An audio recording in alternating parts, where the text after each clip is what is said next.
نحمده ونصلي ونسلم على رسوله الكريم اما بعد فاعوذ بالله من الشيطان الرجيم بسم الله الرحمن الرحيم لقد جاءكم رسول من انفسكم عزيز عليه ما عنتم حريص عليكم بالمؤمنين رؤوف رحيم فان تولوا فقل حسبي الله لا اله الا هو عليه توكلت وهو رب العرش العظيم اللهم صل على محمد وعلى آل محمد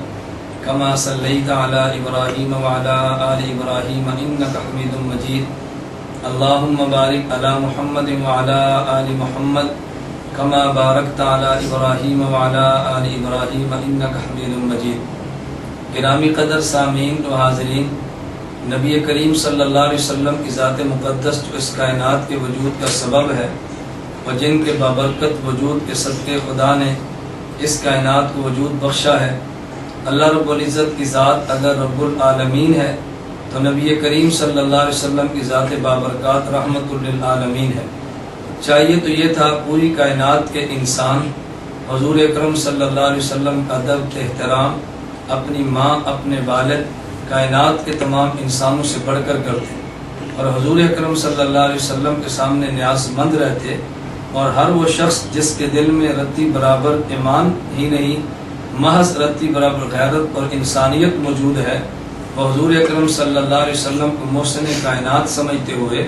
رسول اکرم صلی اللہ علیہ وسلم کا ہمیشہ ممنون اور مشکور ہے کہ جن کے وجود کی برکت سے انسانیت کو وجود ملا ہے، انسانیت کو معراج ملی ہے، انسانیت کو خدا نے ملائکہ سے زیادہ مقام اور مرتبہ عطا کیا ہے. لیکن اس کائنات میں بے ضمیر اور بدبخت اور بعض بے حیا قسم کے انسان وہ بھی ہیں کہ جو اس محسن عالم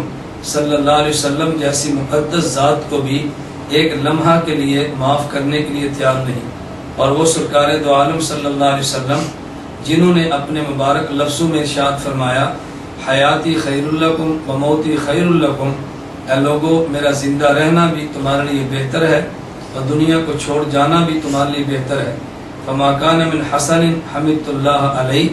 اگر تم کوئی نیک عمل کرو میں اس پر اللہ کا شکر کرتا ہوں. وما کان من سیئ استغفرت اللہ لکم،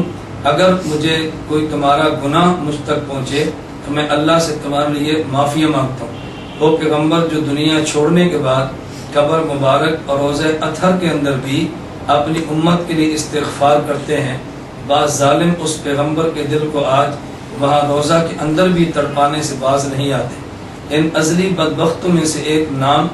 اس وقت مولوی نورس کا ہے کہ جس شخص نے رسول اکرم صلی اللہ علیہ وسلم کے خاکوں کا مقابلہ کرانے کے لیے ایک تاریخ کا اعلان کر کے صرف یہ نہیں کہ امت مسلمہ کے دل کو تڑپایا ہے بلکہ انسانیت کو اس نے تڑپایا اور رحمت دو عالم صلی اللہ علیہ وسلم کے دل آزاری کی ہے. ایسے شخص پر جس قدر بھی انسان لعنت پیش کرے وہ اس سے زیادہ کا مستحق ہے. اس شخص سے گندہ انسان کائنات میں اور کوئی نہیں جو اللہ کی ذات کے بعد رسول اکرم صلی اللہ علیہ وسلم کی ذات بابرکات پہ کسی انداز میں بھی حملہ آور ہو. میں اس وقت احناف میڈیا سروس کی طرف سے دنیا بھر کے مسلمانوں سے گزارش کروں گا کہ اس شخص کا اور اس کی بنائی ہوئی ویب سائٹ اور اس قسم کے جتنے اس کے پروگرام اس کا بھرپور بائیکاٹ کیا جائے. اب اندازہ فرمائیں، ایک یہ ویب سائٹ جو فیس بک کے نام پہ دنیا میں متعارف کرائی گئی، اس کی 1 ارب 10 کروڑ ڈالر سالانہ آمدنی میں سے مسلمان 51 کروڑ 70 لاکھ ڈالر سالانہ آمدنی دے رہے ہیں. تو مسلمان جو اس قدر آمدنی اس کفر کے بینک میں جمع کرائے، کیا اس کا اتنا بھی حق نہیں ہے کہ اس کے پیغمبر کی ذات پر حملہ نہ کیا جائے، اس کے پیغمبر کی ذات کے بارے میں اس کے جذبات کا خیال کیا جائے؟ میں اس لیے گزارش کر رہا ہوں، ہم اپنے تمام دنیا بھر کے مسلمانوں سے گزارش کرتے ہیں، نمبر 1 اس فیس بک ویب سائٹ کا باقاعدہ بائیکاٹ کریں اور ہمارا وہ نوجوان طبقہ جس کو اللہ نے صلاحیتوں سے نوازا ہے کی بھرپور کوشش کریں. اور ہماری حکومت پاکستان سے مطالبہ ہے کہ وہ جس قدر ہو سکے مکمل اس ویب سائٹ پہ پابندی کا اعلان کرے. جب تک یہ لوگ اپنے اس جسارت سے باز نہیں آتے اور جب تک باقاعدہ معافی نہیں مانگتے اور جب تک باقاعدہ توبہ کا اعلان نہیں کرتے ان کی ویب سائٹ پہ پابندی لگائی جائے. میں اپنے سامعین اور ناظرین سے گزارش کروں گا یہ صرف مسلمانوں کے جذبات کے ساتھ کھیلنا نہیں ہے، بلکہ UN کے طے شدہ چارٹر کے ساتھ یہ کھلی بغاوت ہے، اس لیے کہ آج اقوام متحدہ یونائٹڈ نیشن نے یہ طے کیا ہے کہ دنیا بھر میں کسی شخص کو اس بات کی اجازت نہ دی جائے وہ دوسرے انسان کے مذہبی جذبات سے کھیلے۔ رسول اکرم صلی اللہ علیہ وسلم دنیا بھر کے انسانوں کی توجہ کا مرکز ہیں، تو رسول اکرم صلی اللہ علیہ وسلم کی ذات مقدس پر اس قسم کے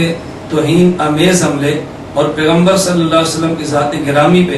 اس قدر ناپاک جسارت کے ساتھ حملے کرنا، یہ صرف مسلمان کے جذبات کو مجروح کرنا نہیں ہے، بلکہ پوری کائنات کے انسانوں کے دلوں کو اور جذبات کو مجروح کرنا ہے۔ تو ہم اس کی بھرپور مذمت بھی کرتے ہیں،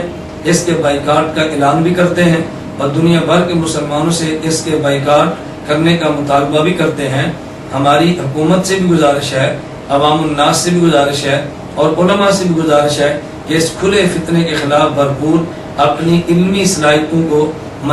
اجاگر اپنی علمی صلاحیتوں کے ساتھ اس فتنے کی بھرپور مخالفت کرے۔ اللہ رب العزت ہمیں نبی کریم صلی اللہ علیہ وسلم کا سچا عاشق اور غلام بنائے، اور حضور اکرم صلی اللہ علیہ وسلم کی ذات بابرکات کا دفاع جو کہ ہمارا ایمان ہے وہ مرتے دم تک کرنے کی توفیق عطا فرمائے۔ وآخر دعوانا ان الحمد للہ رب العالمین۔